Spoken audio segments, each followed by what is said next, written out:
Hey guys, good morning. And I can say it's good morning. It's 6:30. So I'm up and I'm showered and shaved, and I'm here with my trusty steed that's putting up with all my drops and my falls and my bashes. I slept okay. I'm sort of aching everywhere. So my big toe is still pretty sore. Not as sore as it was. The swelling's going down slowly, but it's still sore. And my ribs are all sore. Every time I fall or every time something happens, it's sort of on top of my ribs that I land. So I'm feeling a bit bashed. But here I am. It's a beautiful morning. It's lovely and cool. And the reason breakfast is at 8 o'clock, and it's included in my deal. But I'm not going to stay for breakfast because I want to hit the road while it's cool. I'm heading down to Arashidia and right down beside the Sahara Desert. And so it's going to get really hot, I think, down there. And I want to try and get down and get myself done and dusted before it gets into the 40s or wherever it's going to go. We'll see. So I'm staying in hotels, you may have noticed.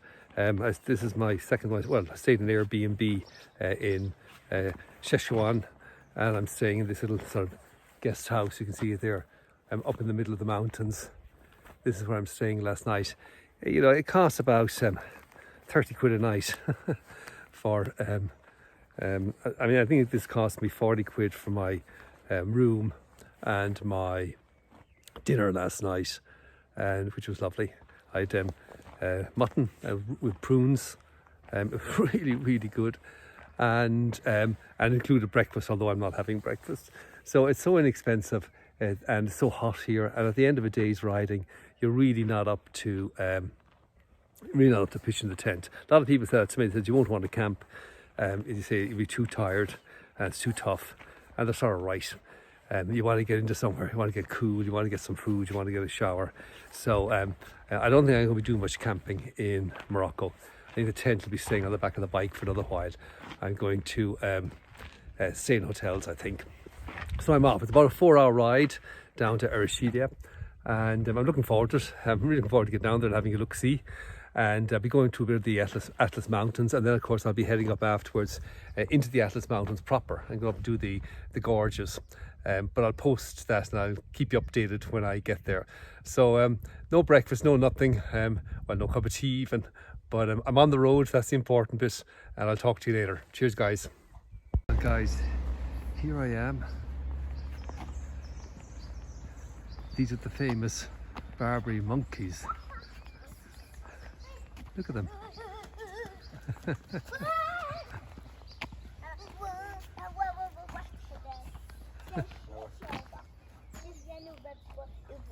Bonjour.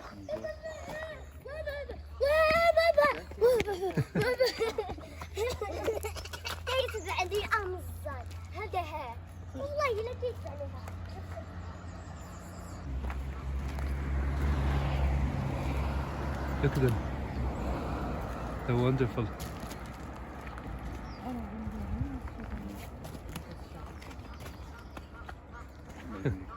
Look at this little guy.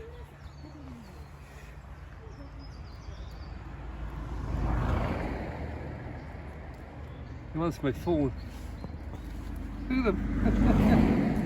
They're not afraid of anything.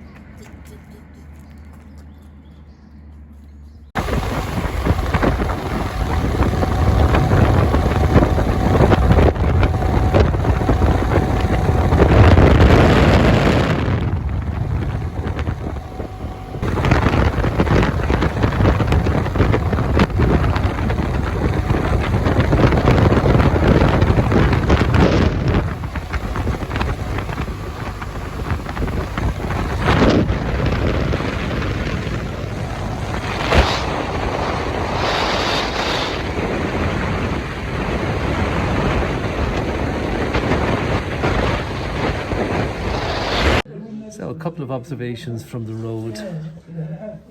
The first one is that, contrary to what I said earlier, that there was nothing up in those mountains. In fact, there was. I saw loads and loads of beehives, hundreds of them. So clearly somebody's harvesting the nectar and making honey on a commercial basis. If that's my first observation. The second one, I've commented before about all the police and the visibility of the police. And what's interesting about that is, number one, they're visible. You see police everywhere, so you're aware that there's policing going on. Number two, they stop cars for speeding. They have speed checks everywhere. They stop and they check the indicators of the tires. They check for tax and insurance. They just pull cars over, stack them up, and check them. And the net result of this is, I've noticed, pretty much nobody breaks the speed limit. Almost everybody stays within the speed limit. I think there's a lesson here for Ireland in visible policing. It really seems to work. I see people that are coming along at 80 kilometres an hour on the open road, then they come to 60 kilometres an hour limit, everybody slows down, then the 40 kilometre an hour limited, everybody slows down. So they all do it, they follow the rules, and which I find sort of interesting. Third thing, I've commented on the towns, and I've said how disappointing the towns are. Well, I want to just caveat that I went into Midless, and what a lovely town. Architecturally not very inspiring, but a lovely town. Clean, I mean, relatively speaking, a bit of litter, but relatively clean, and a real sense of maintenance, that somebody actually cares. Lots of green areas being watered, lots of planting, lots of sculpture, just sort of interesting. And so I wonder how the tax system works here in terms of local authority taxation and local authority funding. Just wonder how it works. Where does the funding come from this? How can one town be pretty and well maintained? It doesn't have to be like not an architecturally attractive town, an ordinary town, but well maintained, and a real sense of sort of civic pride, if you wish, clearly coming from local funding. How can that be the case in one town and not another? Which is sort of interesting. Again, these are just my observations from the road. And third is, I'm having a cup of tea here in El Riche. There's nothing to eat, and I've had nothing to eat today, obviously. It's about, I say about 10 o'clock. I've got another hour to go El Rachia, and I'll see how I'm doing there. The ride down is sort of interesting, very, very barren, and basically just desert, scrubland, really. But we rode through the mountains, the edge of the Atlas Mountains, the lower ones. And it's really amazing to see the road. They've carved a dual carriageway, brand new, right through the mountain. It's really, really impressive. Right, I'm curving around the mountain. Lovely curve and lovely twisties on the dual carriageway, but a dual carriageway right through the mountains. Like, it's very, very impressive what they're doing here in terms of infrastructure. I mean, genuinely, really, really impressive. So those are my observations. I've got my cup of tea now, and then I'm going to continue on to El Rachia. Talk to you later. A quick addendum. So I'm having my tea. I forgot to tell them without sugar. And boy, is this sweet. It'll keep me going for sure. Just thought I'd give you a shot at this. Really interesting. If you look at the mountains there, I hope you can see the lines. The layers are laid down over the years, and how it's all been bent, and now we can see it vertically, if you wish, as opposed to horizontally. I see the way it's all curved. I'm assuming some of that is erosion by the wind. It's really quite amazing. And then just to show you the lovely road, can you see it curving up there through the mountain? Beautiful, beautiful road. Only a biker would say something like that. And the last comment is, while I'm here, anybody who is coming on a bike and is concerned about filling stations, don't be. I think I said that I've never seen as many police in my life as I have in this country. Well, I've never seen as many filling stations. You can be in the absolute middle of nowhere and you'll see 2 or 3 filling stations in competition, and petrol is not expensive. So yeah, so there's no problem here with fuel.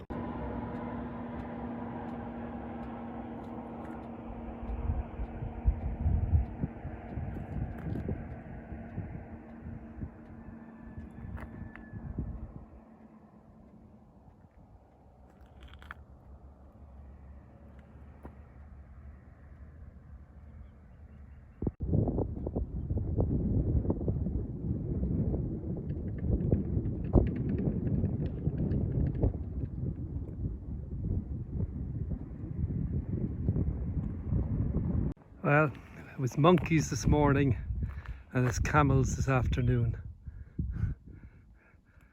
And it's 37.5 degrees down here, guys. I'm riding along and it's between the mountains and the Sahara. And I'll tell you something, it's hot.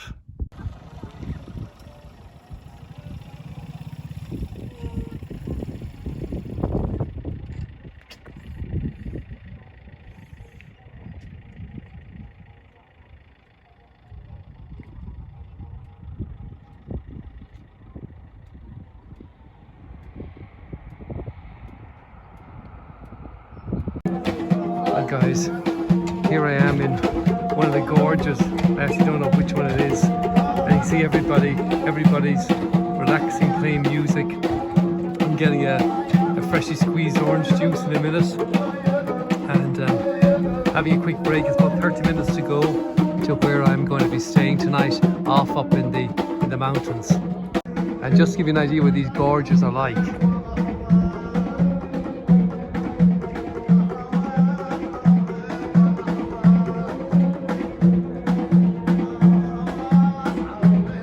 The idea. Quick tour of my room, guys. So I arrived up in my little hotel, guest house, run by a lovely Berber man who speaks perfect French. So we had a great old gab, and I arrived and he gave me my cup of tea, and more tea with mint and sugar. But this is my room. It's sort of wonderful. And here's my bathroom, just to show you. My washing basin. Just to sort of show you what you get for €29. Here's my little table and chairs outside. There's the pool and all the family and all the kids. And here is my view down the valley. And it feels like rain. Salut. Ça va, merci. Look at that. Look at all the kids. It's wonderful, isn't it? You know, one thing you can absolutely say about it is the people are lovely. Absolutely lovely people. Okay guys, just going to show you the route I took today. So I started here as Azrou. I was staying there last night. And then I drove down this road. This in fact is where I saw the Barbary apes. It was just here somewhere. Or maybe down here actually, I'm not sure. I think it's probably down here a little bit. Rode down this road here, right down here to Midlet. Now Midlet actually was a nice town, nice and clean, and I've said this in the video earlier, really nice and clean, and yeah, a really nice feel to it. And then I rode down this road here and off down here through the mountains. That was absolutely a spectacular ride. There's no other way to describe it. And then came out the other side here and down here to El Rashidia. Now my plan had been to stop there for the night. I did say yesterday that if I was doing well, I might go a little bit further. So I did, you know me. So in fact I did 9 hours in total on the bike today. But so I went along this road here, off along here, down to here, up to here, and then I went through down to this place. So I actually rode up here. So there's Tingy here, and I rode up this gorge here, the Gorge du Tondra, off up here, and followed this up here, right up. Absolutely, I'd say it's spectacular is the understatement of the world. The gorge is 300 meters, almost 1,000 feet high, and you're driving up, riding up this passageway. And it's a pretty rough road now, and you're riding up this passageway, so you are basically along the river bed, right beside the river up there. And I'm staying up here somewhere. I'm not sure exactly where I am, but I'm up here somewhere or other. And then my plan is to come back down, and I think actually I'm staying here. I think this is where I am. And I'm going to go back down here and back down this road tomorrow, and then continue on down to here, and then do my loop up over here, up through the Tizi in Tikhonka or something pass. By the way, to anybody who's listening, who knows the right pronunciation of all of these towns' names. I abjectly apologise. I just can't get my tongue around them. I'm not sure how to pronounce them. So that was my route today. Huge day, but lovely day. Hit a high of 39 degrees when I was down here, down the bottom riding along here. But yeah, but it was okay. You know that you've been here too long when the temperature drops about 35 degrees. You think it's all cooled down, and it's lovely. Hey guys, so here's my update for today. What a really spectacular day it was. I'm not quite sure how to describe the scenery. I said before that it was, I think, bleak and desolate and barren and incredibly beautiful. It was also 39 degrees. So, but I had a wonderful, wonderful day. It's the longest day I've done. I think it's probably the longest day no, I shall go to the longest day I've ever done. I haven't. I think I did a 10-hour day or an 11-hour day in the Alps once. But I did 9 hours today, and I'm glad I did. I just wanted to keep going. I didn't want to stop. I had a few places in mind where I was going to stop, where I had identified nice places to stay. But I just kept pushing on, and get a few more miles done. And I found this wonderful place on booking.com.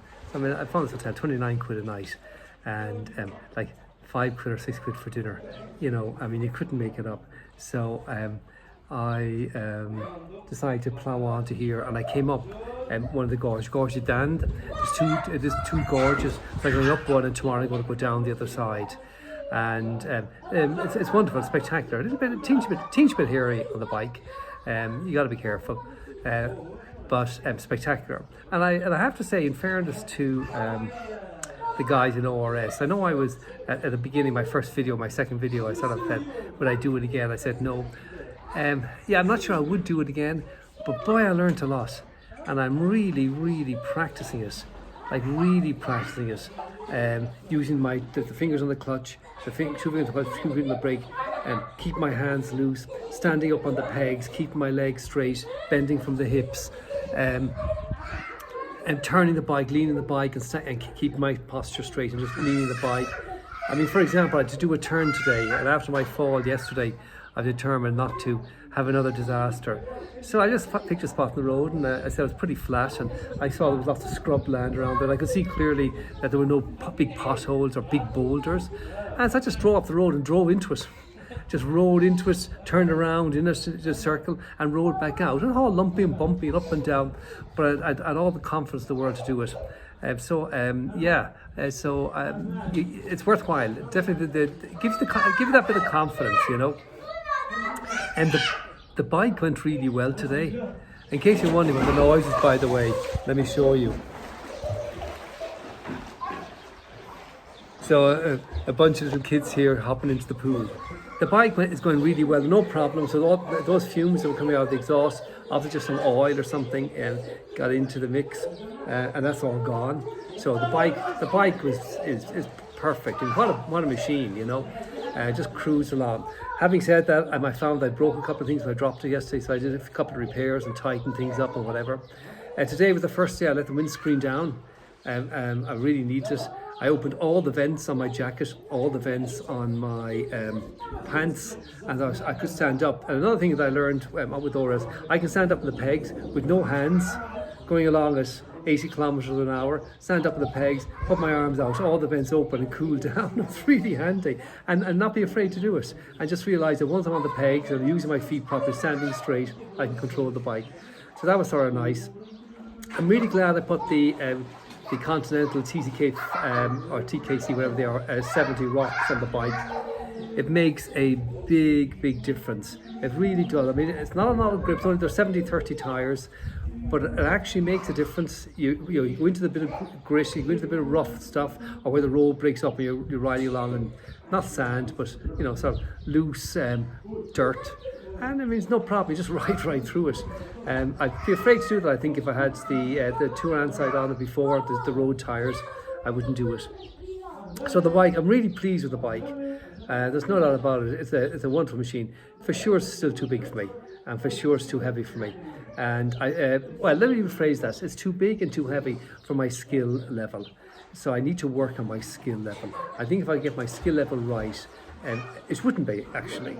So I just kind of keep practicing. I'm practicing all the stuff that Neil showed us in ORS. I've been practicing all the trip, and even today coming up the mountains, some really hairy stuff, and I just practice everything he taught us, and it works.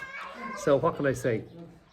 I'm feeling great. I must have drunk a few litres of water today. So I made a point of stopping every hour, and when it got really hot, when it got up to 39 degrees, I was stopping every half hour and drinking basically the equivalent of a bottle of water this size every half hour. And you really need to do that. Interestingly, I had my tea, as you saw in the video, for breakfast. So breakfast was maybe 4 or 5, maybe 11:30 or something, and I was on the road at 6:30, so it wasn't really breakfast. But the croissant I had and the tea, I got it with sugar by mistake, and I drank it, and I thought, yuck. By the time I got the second one, I thought that was okay. By the time I got the third one here when I arrived, I said, this is good, you need the sugar. So that was sort of good.